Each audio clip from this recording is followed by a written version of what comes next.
স্বাভাবিক। রাসূলুল্লাহ সাল্লাল্লাহু আলাইহি ওয়াসাল্লাম বলেন ইন্না লিল মাউতি লাসাকারাত, নিশ্চয় মৃত্যু যন্ত্রণা কঠিন। এরপরে তিনি আকাশের দিকে আঙ্গুল ইশারা করে বললেন আল্লাহুম্মা রাফিকাল আ'লা। এখানে আরো কিছু দোয়া তিনি বলেছেন, আল্লাহুম্মা গফিরলি ওয়ারহামনি ওয়াহদিনি ওয়াআফিনি ওয়ালহিকনি বির-রাফিকিল আ'লা। আল্লাহুম্মা রাফিকাল আ'লা। সর্বশেষ এই তিনটি বাক্য বলে তার হাত মাটিতে নিয়ে পড়ল, তিনি ইন্তেকাল করলেন।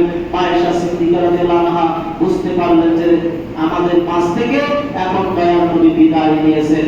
ইন্না লিল্লাহি ওয়া ইন্না ইলাইহি রাজিউন।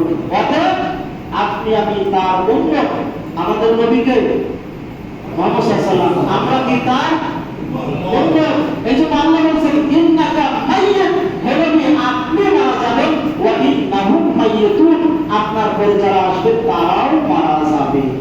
আপনিও মারা যাবেন, তারাও মানে এখানে তার উম্মত মানে আমরাও একদিন কি মারা যাব। মৃত্যু থেকে আমরা কেউ রেহাই পাবো না।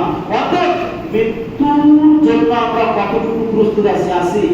আল্লাহ সুবহানাহু ওয়া তাআলা বলেন ইয়া আইয়ুহাল্লাযীনা আমানু তাকুল্লাহ ওয়া তাকুল্লাহ। আল্লাহ তাআলা বলেন হে ঈমানদারেরা তোমরা আল্লাহকে ভয় করো আর আগামী কালের জন্য আখিরাতের জন্য কি পাঠাচ্ছ একটু চিন্তা ভাবনা করো, কেননা মৃত্যু একদিন আসবে। অর্থাৎ আগামী কালের জন্য কি পাঠাচ্ছ একটু চিন্তা